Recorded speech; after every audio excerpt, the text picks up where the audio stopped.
এই হাদিসটির প্রেমে পড়ে গেছি, তো আপনারাও শুনে যান।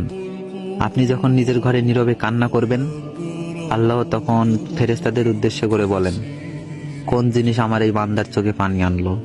ফেরেশতাগণ বলেন, আপনার বান্দা সুখে নেই, আপনার বান্দা অনেকদিন হাসেনি। এই বলে ফেরেশতাগণ কান্না করতে থাকেন এবং আল্লাহকে বলেন, হে আমার রব, আপনি তো জানেন আপনার এই বান্দার হৃদয়ে কি রয়েছে, অতএব আপনি তার জন্য সবকিছু সহজ করে দিন। আল্লাহ বলেন, আমার এই বান্দা এমন কিছু জীবন থেকে হারিয়ে ফেলেছে যে সে অধিক ভালোবেসেছিল।